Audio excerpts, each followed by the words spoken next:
Hello and welcome to Vision Plus Academy. Dear aspirants, आज हम Jammu Kashmir reorganisation act 2019 completely study करेंगे। ये act सारे एग्जाम्स के लिए बहुत ही इंपॉर्टेंट है, whether it is UPSC, JKPSC, SSB etcetera. This act is about, I think, more than 150 pages, and you do not need to print out it as a whole and to study it verbatimly, because I will be covering it fully after analyzing and studying it colossal number of times. Okay, but before starting, if you are visiting on Vision Plus Academy channel for the first time, do share and subscribe it for future lectures. Let us start. Reorganization Act 2019. Okay.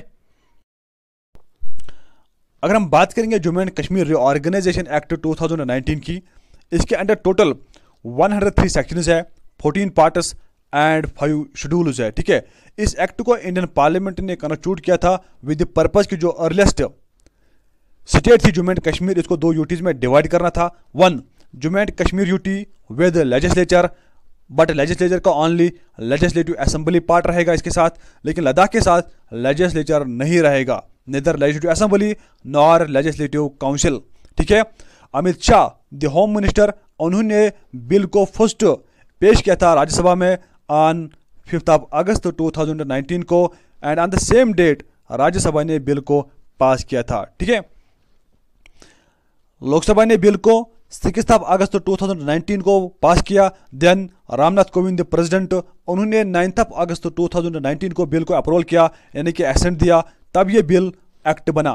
फिर ये act Jammu and Kashmir में enforce हुआ, implement हुआ since 31 अक्टूबर 2019 से। ठीक है, देखिए, bill को राज्यसभा में पेश करने से पहले रामनाथ कोविंद प्रेसिडेंट, उन्होंने प्रेसिडेंशियल आर्डर को इशू किया था। प्रेसिडेंशियल आर्डर के दो पर्पजेज थे।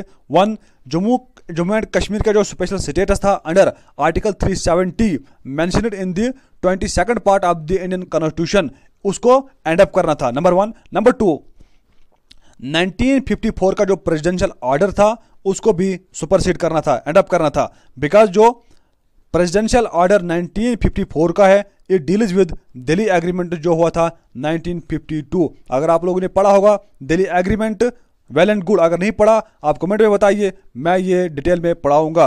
देखिए, जो दिल्ली एग्रीमेंट हुआ था 1952 में, it deals with what should be the relations between government of India and Jammu and Kashmir. Now let us see provisions of the act. देखिए, जब जम्मू एंड कश्मीर स्टेट हुआ करती थी, तब जम्मू एंड कश्मीर के पास बाई कैमरल लेजिस्लेचर था।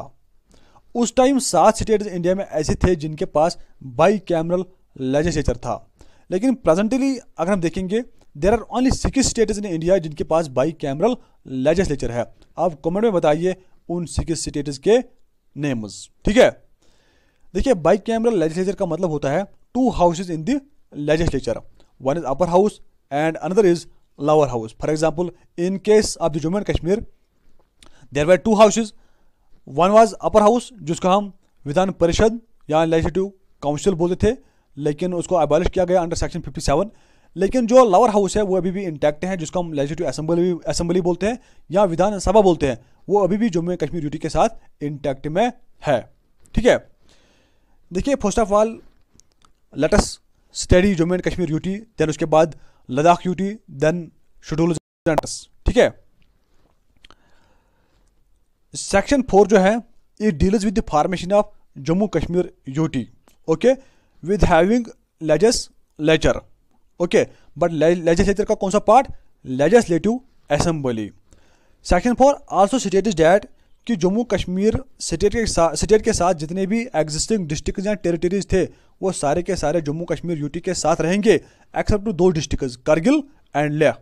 लेह ये लार्जेस्ट डिस्ट्रिक्ट है लद्दाख का अकॉर्डिंग टू एरिया, और करगिल लार्जेस्ट डिस्ट्रिक्ट है लद्दाख का अकॉर्डिंग टू पॉपुलेशन। ठीक है, देखिए, इंडियन कॉन्स्टिट्यूशन का जो आर्टिकल 239A, जिसको हम पोंडिचेरी मॉडल बोलते हैं, अब ये एप्लीकेबल होगा जम्मू कश्मीर यूटी पर अकॉर्डिंग टू सेक्शन 13। ठीक है, सेक्शन 5 स्टेट्स दैट कि जो गवर्नर था जम्मू कश्मीर स्टेट का, जो गवर्नर था वो कॉमन लेफ्टिनेंट गवर्नर बनेगा कुछ टाइम के लिए for Jammu Kashmir UT and Ladakh UT.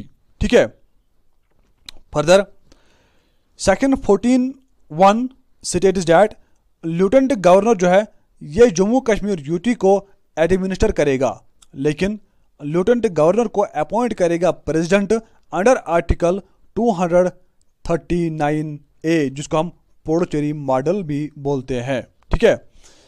Section 14(2) states that Jammu Kashmir UT जो है इसके साथ लेजिस्लेटिव असेंबली इंटैक्ट में रहेगी, लेकिन लद्दाख के साथ कुछ भी नहीं रहेगा। ठीक है। Section 14(3) states that Jammu Kashmir UT का जो लेजिस्लेटिव असेंबली है इसके अंडर जो टोटल मेंबरशिप होंगे जिनको डायरेक्ट इलेक्शन से फिल किया जाएगा वो होंगे 107। ठीक है। सेक्शन 61 जो है states that Jammu Kashmir UT legislative assembly के जो मेंबर्स है या सीट्स हैं इनको इंक्रीज किया जाएगा फ्रॉम 107 टू 114 तक। ठीक है। But after delimitation, Jammu Kashmir UT में डेलिमिटेशन करेगा इलेक्शन कमीशन। डेलिमिटेशन का मतलब होता है कॉन्स्टिट्यूएंसीज को रीऑर्गेनाइज करना। रीऑर्गेनाइज मीन्स कॉन्स्टिट्यूएंसीज का जो बाउंड्री है इसको रिफ्रेम करना, यानी कि कॉन्स्टिट्यूएंसी का जो एरिया है ये इंक्रीज करना या डिक्रीज करना अकॉर्डिंग टू पॉपुलेशन रेशियो। ठीक है। जम्मू कश्मीर यूटी का जो लेजिस्लेटिव असेंबली है इसमें schedule castes and schedule tribes के लिए सीट्स रिजर्व रखे जाएंगे according to their population ratio. ठीक है। Section 15 states that lieutenant governor जिसको अपॉइंट करता है प्रेसिडेंट, ये 2 मेंबर्स को नॉमिनेट करेगा लेजिस्लेटिव असेंबली में। अगर इसको लगता है कि वुमेन को सफिशिएंट रिप्रेजेंटेशन लेजिस्लेटिव असेंबली में नहीं मिली। ठीक है। उसके बाद पाकिस्तान ऑक्युपाइड कश्मीर और पाकिस्तान ऑक्युपाइड एरिया में जितने भी लोग रहते हैं उन सब के लिए 24 सीट्स हम अलॉट करेंगे, लेकिन वो सीट्स रहेंगे वैकेंट। ठीक है। और जब हम total membership of the legislative assembly calculate करेंगे इन 24 सीट्स को हम उनके साथ नहीं गिनेंगे, नहीं रिकॉन करेंगे। ठीक है। According to section 14(4)A। Further legislative assembly का टेन्योर जो है वो अब रहेगा जम्मू कश्मीर में 5 years, earlier it was 6 years according to section 17। ठीक है। देखिए Jammu and Kashmir it was the only state in whole India जिसके पास अपनी कॉन्स्टिट्यूशन थी, अपना फ्लैग था, प्लस लेजिस्लेटिव असेंबली का टेन्योर था 6 ईयर्स। ठीक है। Section 32 part 1 states that legislative assembly of Jammu and Kashmir के पास पावर्स हैं कि वो लॉ बना सकती हैं related to any matter whether it is present in state list और concurrent list except 2 things, one is public order and policing.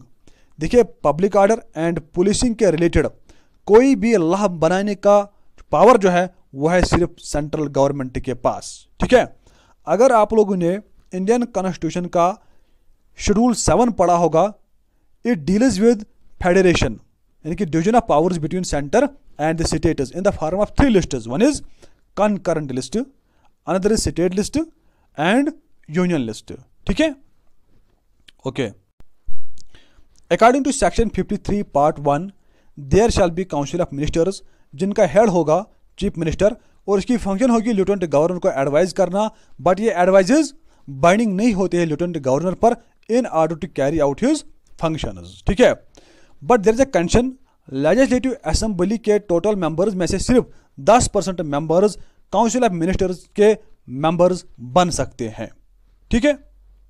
For example legislative assembly के अंडर टोटल 100 मेंबर्स है, इनका 10% कितना होगा 10 members, that means only 10 members will become the members of council of ministers. ठीक है। According to section 53 part 2 lieutenant governor of Jammu and Kashmir के पास discretionary powers यानी कि विलिंग पावर्स रहेंगे related to various matters. For example कोई भी matter जिसके related legislative assembly of Jammu and Kashmir के पास कोई पावर नहीं है लॉ बनाने का, उस मैटर के रिलेटेड लेफ्टिनेंट गवर्नर अपनी डिस्क्रिशनरी पावर्स यूज करके लॉ बना सकता है और by through law lieutenant governor से बताया जाएगा आप अपनी डिस्क्रिशनरी पावर्स यूज करके किसी भी मैटर के रिलेटेड लॉ क्रिएट करो। ठीक है, जुडिशियल फंक्शंस को एक्सरसाइज करने के लिए, कैरी आउट करने के लिए लेफ्टिनेंट गवर्नर अपने डिस्क्रिशनरी पावर्स यूज कर सकता है। Any matter related to all India service and anti corruption bureau, उसके रिलेटेड भी लॉ बनाएगा lieutenant governor, which means all India service and anti corruption bureau के रिलेटेड लेजिस्लेटिव असेंबली के पास पावर्स नहीं है in order to make laws. ठीक है, नेक्स्ट, काउंसिल ऑफ मिनिस्टर्स ने लेफ्टिनेंट गवर्नर को एडवाइस दी या नहीं दी, फिर लेफ्टिनेंट गवर्नर ने वो एडवाइस एक्सेप्ट की या नहीं की, ऐसे क्वेश्चन हम किसी भी कोर्ट में इंक्वायर नहीं कर सकते हैं, लिटिगेट नहीं कर सकते हैं। ठीक है, the most important section is section 10। It states that Lok Sabha यानी lower house of Indian parliament में 5 सीट्स रिप्रेजेंट करेंगे जम्मू एंड कश्मीर यूटी को और 1 सीट रिप्रेजेंट करेगा लद्दाख यूटी को। ठीक है, अब हम लद्दाख यूटी के बारे में पढ़ेंगे। Section 3 states there shall be Ladakh union territory without legislature. Ladakh union territory को बनाया जाएगा अंडर सेक्शन 3 और लद्दाख यूनियन टेरिटरी के साथ लेजिस्लेचर नहीं रहेगा, neither legislative assembly nor legislative council, जैसे जम्मू एंड कश्मीर के साथ लेजिस्लेटिव असेंबली इंटैक्ट में है। और लद्दाख के साथ 2 डिस्ट्रिक्ट रहेंगे, one is Leh and another is Kargil. ठीक है, सेक्शन 10 स्टेट्स दैट जो इंडियन पार्लियामेंट का लोअर हाउस है यानी कि लोकसभा है, उसमें लद्दाख से 1 सीट लद्दाख को रिप्रेजेंट। ठीक है, section 58 part 1 states that union territory Ladakh को एडमिनिस्टर करेगा प्रेसिडेंट। ठीक है ना, but with the help of lieutenant governor, जिसको अपॉइंट किया जाएगा अंडर सेक्शन 239A आर्टिकल। ठीक है, जिसको हम पौडुचेरी मॉडल भी बोलते हैं। Okay, section 58 part 2 states that president जो है ये लॉज यानी रेगुलेशंस लद्दाख यूनियन टेरिटरी के रिलेटेड बना सकता है for maintaining peace, progress and good government in Ladakh under article 240 of Indian constitution. ठीक है, section 58 part 4 states that lieutenant governor जो है इसको असिस्ट करेगा, इसको हेल्प करेगा लद्दाख यूनियन टेरिटरी में एडवाइजर्स, लेकिन इन एडवाइजर्स को अपॉइंट करेगा सेंट्रल गवर्नमेंट। ठीक है,